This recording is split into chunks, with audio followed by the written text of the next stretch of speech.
So bike check naman tayo ngayon. Kanino pa, edi bisikleta ko.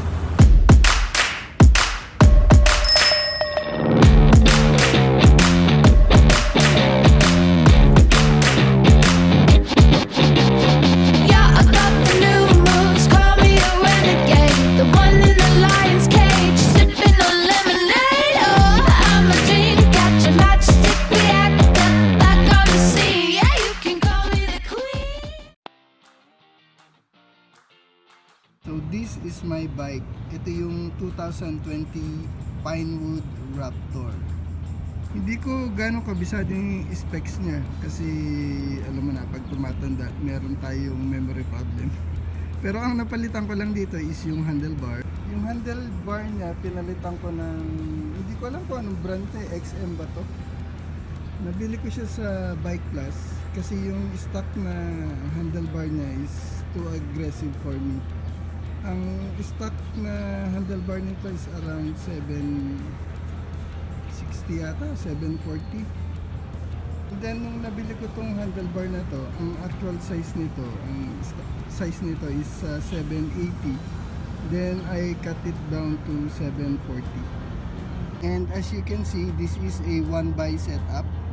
32T yung kanyang plato, and then yung kanyang pedal is Ragusa, yung crank arms is Ragusa also. Kanyang shifter is Shimano Altus. Yung RD niya is also Shimano Altus. Pero yung cogs nito pinalitan ko na kasi 11 to 32. Medyo hirap ako sa paahon and meron kasi ako naging issue, so pinalitan ko siya ng 11 to 46. This is a weapon brand. So yung chain pala nito pinalitan ko ng Shimano kasi yung original na chain nito, yung ito, itong mga links na ito is nakaumbok. So nung nakaumbok siya, tumatama siya dito sa mga magkakatabi ng cogs. So doon ako nagkaroon ng issue, pinalitan.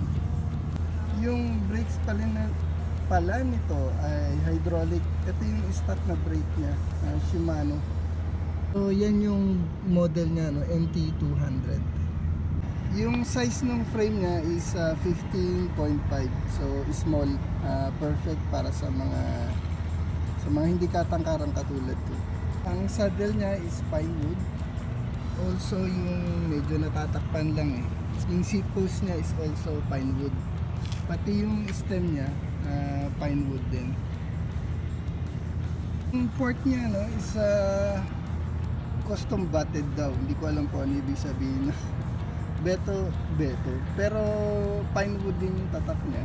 So yan, pinewood. Sa coil type, meron siyang lockout. Yan, meron siyang lockout. And yun lang actually, wala pa akong pinalitan dito. Ang pinalitan ko lang talaga is yung cogs, chain, and then itong pedal pinalitan ko. And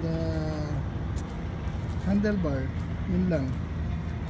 For me, this is perfect. Kung nga pala, it's a 27.5 na yung size ng gulong niya.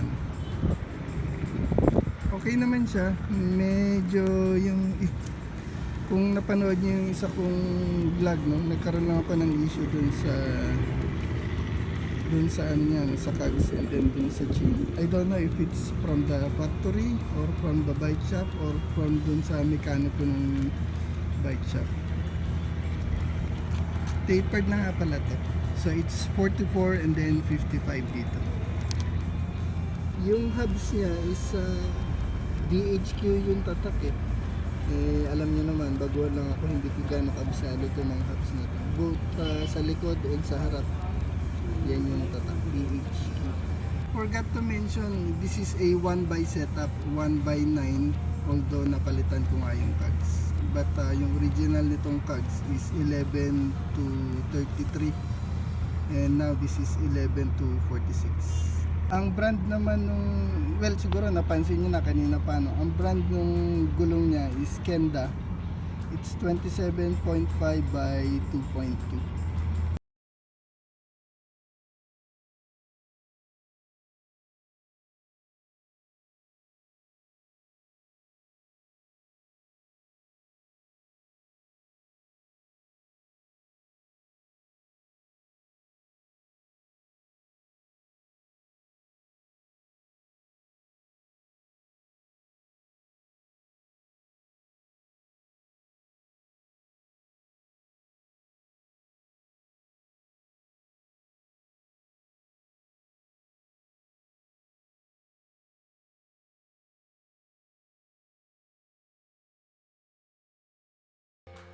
That's my bike, Pinewood Raptor.